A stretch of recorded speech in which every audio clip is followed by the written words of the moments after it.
এখনকার দেখি wow amazing খুব আসসালামু আলাইকুম।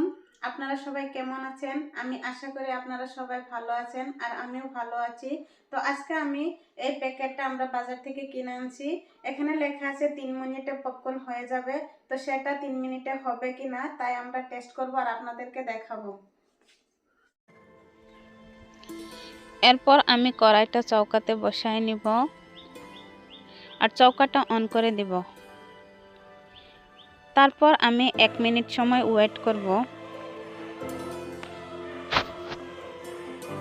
কেননা কড়াইয়ের ভিতরে অনেক পানির টোপাল লেগে আছে। তো কড়াইটা যতক্ষণ পর্যন্ত পুরা হিট না হবে ততক্ষণ পর্যন্ত আমি ওয়েট করব। এদিকে আমি পপকর্নের প্যাকেটগুলো সুন্দর করে কেটে নিচ্ছি।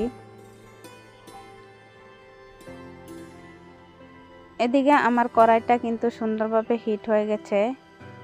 তো আমি এখন পপকর্নের প্যাকেটগুলো ঢেলে দিব।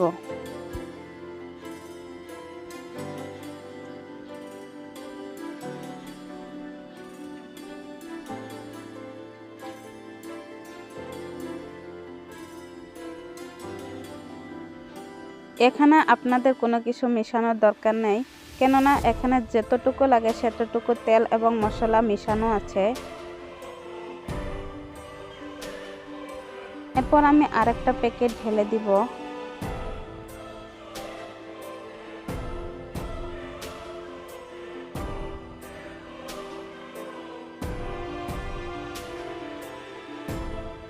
এদিকে আমার কড়াইটা পুরো হিট হয়ে গেছে, যার জন্য পপকর্নগুলো ফোটা স্টার্ট করছে।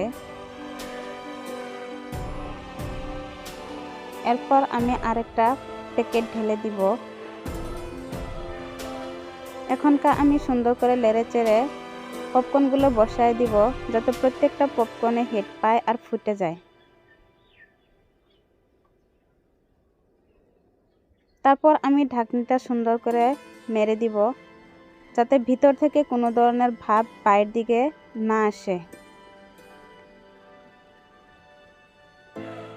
এদিকে কিন্তু আমার পপকর্নগুলো ফুটা স্টার্ট করেছে।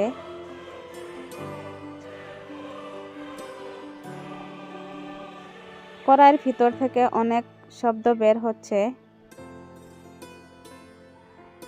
আপনারা একটা কথা এখানে শুনে রাখবেন, সবারই বাচ্চা আছে, তো সবার বাচ্চারা কিন্তু পপকর্ন খেতে অনেক ভালোবাসে। তো আমি আপনাদেরকে বলবো, আপনারা এই প্যাকেটগুলো বাজার থেকে কিনে এনে খুব কম সময়ের ভিতরে এবং খুব কম কষ্টে পপকর্নগুলো বানিয়ে নিতে পারেন এবং বাচ্চাদেরকে খেতে দিতে পারেন। এদিকে কিন্তু আমার পপকর্নগুলো প্রায় হয়ে গেছে, কেননা কড়াইয়ের ভিতর থেকে ভাপ বের হচ্ছে। তো আমি এখনকার দেখব সত্যি পপকর্নগুলো ফুটে গেছে কি না।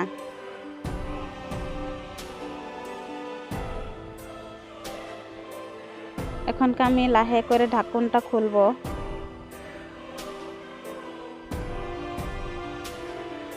ওয়াও অ্যামেজিং, খুব ভালো লাগতেছে আমার, দেখাত অনেক সুন্দর লাগতেছে। ব্রাউন কালার এসে গেছে আর পপকর্নগুলো কিন্তু সুন্দরভাবে ফুটছে। এখনকার আমি পপকর্নটা সুন্দর করে নামিয়ে নিব। আমার কিন্তু গরম গরম পপকর্ন খেতে অনেক ভালো লাগে।